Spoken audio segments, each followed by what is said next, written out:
तो आज की इस वीडियो में हम बात करेंगे भारत के सबसे लोकप्रिय गवर्नर जनरल और वायसराय लॉर्ड रिपन के बारे में तथा साथ ही इससे संबंधित सभी इंपॉर्टेंट फैक्ट्स एवं इंपॉर्टेंट जीके क्वेश्चन पर डिस्कस करेंगे जो आपकी आगामी प्रतियोगी परीक्षाओं में काफ़ी उपयोगी साबित होंगे। सभी फैक्ट्स एवं क्वेश्चन इंपॉर्टेंट एवं सेलेक्टेड हैं जो आपके लिए आगे की एग्जाम्स में आने की फुल संभावना रखते हैं, तो वीडियो को अंत तक अवश्य देखिएगा। तो शुरू करते हैं अपने टॉपिक को। आज के टॉपिक में हम बात करेंगे गवर्नर जनरल और वायसराय लॉर्ड रिपन के बारे में। सबसे पहले हम देखेंगे इनके कार्यकाल के बारे में कि गवर्नर जनरल और वायसराय लॉर्ड रिपन का कार्यकाल क्या था। तो इनका कार्यकाल था 1880 ईस्वी से लेकर 1884 ईस्वी इनका कार्यकाल था। ये क्या थे? भारत के सबसे लोकप्रिय गवर्नर जनरल थे। इस बात को भी आपको याद रखना है। अगर क्वेश्चन आपसे पूछ ले कोई भी कि भारत का सबसे लोकप्रिय यानी पॉपुलर गवर्नर जनरल कौन था, तो इसका सही आंसर है लॉर्ड रिपन थे। ठीक है। इनका कारण क्या था कि लॉर्ड रिपन प्रजातंत्र का समर्थक था और वह भारतीय प्रशासन में भारतीयों की हिस्सेदारी बढ़ाने का क्या था? समर्थक था। ये बात भी याद रखनी है, इंपॉर्टेंट फैक्ट है, ये आता है एग्जाम्स में। बात करते हैं नेक्स्ट अगले क्वेश्चन की कि द ड्यूटी ऑफ एज यानी इस युग का कर्तव्य, ये पुस्तक का नाम है और इस पुस्तक के लेखक कौन है? तो याद रखना है इस पुस्तक के लेखक है लॉर्ड रिपन। नेक्स्ट अगला क्वेश्चन है कि मेरा मूल्यांकन मेरे कार्यों से करना शब्दों से नहीं, किस गवर्नर जनरल का ये कथन है? इंपॉर्टेंट क्वेश्चन है, ये बहुत ज़्यादा पूछा जाता है ये कथन कि मेरा मूल्यांकन मेरे कार्यों से करो, मेरे शब्दों से नहीं। और जो ये कथन था ये लॉर्ड रिपन का था और लॉर्ड रिपन इस बात को कहते थे। नेक्स्ट वाला क्वेश्चन देखिएगा कि किसने लॉर्ड रिपन को भारत के उद्धारक की संज्ञा दी और उसके शासनकाल को भारत में स्वर्ण युग का आरंभ कहा था? इंपॉर्टेंट क्वेश्चन है, खूब एग्जाम्स में आता है, तो याद रखना है फ्लोरेंस नाइटिंगेल ने ये बात कही थी। फ्लोरेंस नाइटिंगेल का जो उपनाम है, इनको फ्लोरेंस नाइटिंगेल को लेडी विद द लैंप के नाम से जाना जाता था, ये बात भी याद रखनी है आपको। और इनका जन्म दिवस है वो 12 मई को मनाया जाता है। इनकी जो जयंती है वो 12 मई को मनाई जाती है और उनकी जयंती के उपलक्ष्य में नर्स दिवस मनाया जाता है, ये बात भी याद रखना है आपको। तो किसकी जन्म दिवस को नर्स दिवस के रूप में मनाते हैं? फ्लोरेंस नाइटिंगेल की जन्म दिवस को नर्स दिवस के रूप में मनाते हैं और फ्लोरेंस नाइटिंगेल का जन्म 12 मई को हुआ था। इनका उपनाम लेडी विद द लैंप है। इन्होंने लॉर्ड रिपन को भारत के उद्धारक की संज्ञा दी थी। ये फैक्ट्स इंपॉर्टेंट है, इस पर डबल स्टार लगा लीजिएगा, एग्जाम्स में आता है। नेक्स्ट वाला क्वेश्चन है कि 1909 ईस्वी के कांग्रेस अधिवेशन में किसने कहा था कि रिपन भारतीय वायसरायों में सबसे अधिक लोकप्रिय था? तो याद रखना भारत के वायसरायों में सबसे अधिक लोकप्रिय था कौन? लॉर्ड रिपन था। ये बात कही थी पंडित मदन मोहन मालवीय ने कही थी और 1909 ईस्वी के कांग्रेस अधिवेशन में। नेक्स्ट अगला क्वेश्चन देखिएगा कि किस गवर्नर जनरल के काल में बाल मजदूरों के कल्याणार्थ 1881 ईस्वी में प्रथम फैक्ट्री अधिनियम पास हुआ? इंपॉर्टेंट क्वेश्चन है, प्रथम कारखाना अधिनियम भी बोलते हैं इसको। याद रखना है कि कारखाना अधिनियम अगर आपसे पूछ ले कि प्रथम फैक्ट्री अधिनियम या प्रथम कारखाना अधिनियम किस गवर्नर जनरल या वायसराय के काल में पारित हुआ, तो लॉर्ड रिपन के शासनकाल में हुआ था। देखिए फैक्ट्स में देखते हैं कि जो इस अधिनियम के तहत जो प्रावधान थे उन प्रावधानों को देख लीजिए कि इसमें प्रावधान था कि 100 से अधिक श्रमिक वाले कारखानों पर यह एक्ट लागू हुआ। ठीक है। जिन कारखानों में 100 से ज़्यादा श्रमिक काम करते थे उन कारखानों पर ये जो एक्ट था लागू किया गया था। और इस एक्ट का जो प्रावधान ये था कि 7 से जो 12 वर्ष के बालक हैं उनसे प्रतिदिन 9 घंटे से अधिक काम न लिया जाए, ये बात याद रखी जाए। नेक्स्ट वाला क्वेश्चन देखिएगा 1881 ईस्वी में प्रथम नियमित जनगणना की शुरुआत किस गवर्नर जनरल के काल में हुई थी?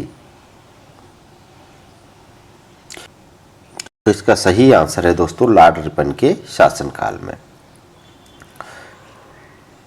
ठीक है, ये बात याद रखनी है। तो लॉर्ड रिपन के शासनकाल में प्रथम नियमित जनगणना की शुरुआत की गई थी, ये बात आपको याद रखनी है।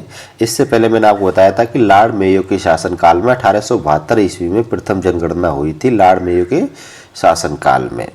लेकिन प्रथम नियमित जनगणना जो प्रारंभ हुई थी वो 1881 ईस्वी से हुई थी कि हर 10 साल में नियमित जनगणना की जाएगी और इसका जो शुभारंभ है वो लॉर्ड रिपन के शासनकाल में हुआ था।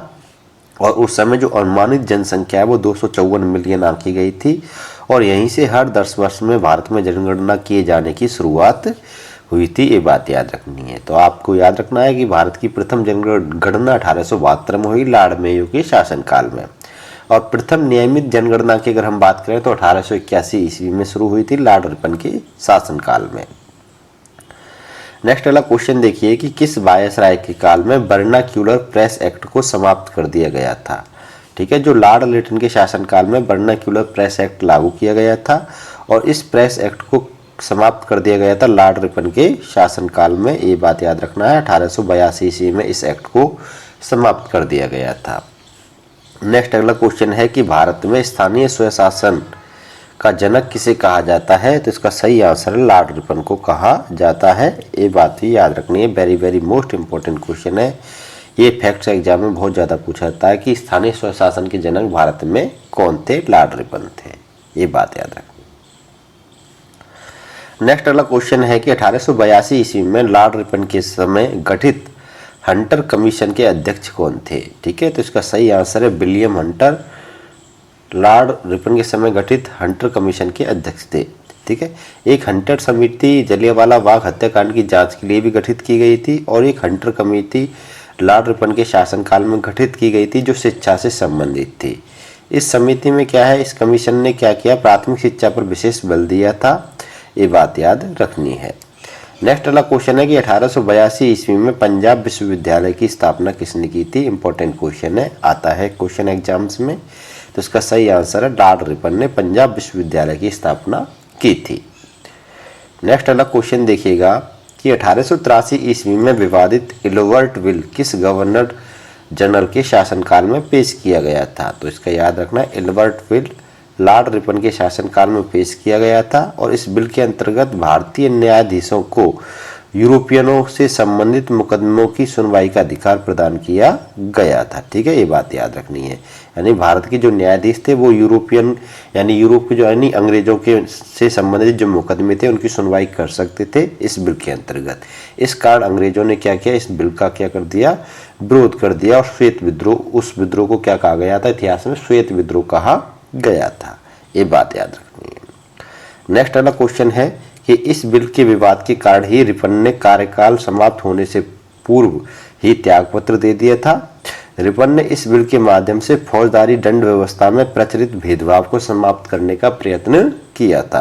पहले क्या होता था कि भारतीयों के सभी मुकदमे थे वो अंग्रेज सुनते थे और अंग्रेजों की भी मुकदमे अंग्रेज सुनते थे, लेकिन इसने कहा कि भारतीय भी अब अंग्रेजों के मुकदमों को सुनेंगे, लेकिन इस बात का विरोध किया गया और लास्ट में ये जो बिल था ये रद्द कर दिया गया था। नेक्स्ट अगला क्वेश्चन ये है कि किस वायसराय के कार्यकाल में श्वेत विद्रोह हुआ था। तो इसका सही आंसर है लॉर्ड रिपन के शासनकाल में हुआ था और विद्रोह का कारण मैंने अभी बताया आपको, इल्बर्ट बिल के कारण हुआ था। नेक्स्ट अगला क्वेश्चन है कि अकाल संहिता 1883 किस गवर्नर के समय बनी थी। तो इसका सही आंसर है लॉर्ड रिपन के शासनकाल में बनी थी। नेक्स्ट अगला क्वेश्चन है कि लोकल सेल्फ गवर्नमेंट एक्ट 1882 किसके द्वारा पारित किया गया था। तो इसका सही आंसर है लॉर्ड रिपन के शासनकाल में। ये दोनों की दोनों एक्ट यानी संहिता याद रखनी है, इंपॉर्टेंट है। नेक्स्ट अगला क्वेश्चंस यहीं पे ही समाप्त होते हैं हमारे, यानी लॉर्ड रिपन से संबंधित इतने ही इंपॉर्टेंट फैक्ट्स एवं क्वेश्चंस हैं दोस्तों। और यहाँ पे हमने कम्प्लीटली मैटर आपको बताया है लॉर्ड रिपन से संबंधित। अगर इनसे संबंधित कोई क्वेश्चन एग्जाम से पुटअप होता है तो यहीं से पूछा जाएगा। सभी बेसिक और एवं एग्जाम्स में आने वाले फैक्ट्स हमने यहाँ पे शामिल कर लिए हैं। वीडियो पसंद आई तो वीडियो को लाइक करना, शेयर करना। आप हमारे चैनल पर नए हो तो चैनल को सब्सक्राइब भी कर लेना, क्योंकि ऐसे कंटेंट मैं आपके लिए लाता रहता हूँ। फिर मिलूंगा नेक्स्ट अगली वीडियो में, तब तक के लिए अलविदा, बाय बाय।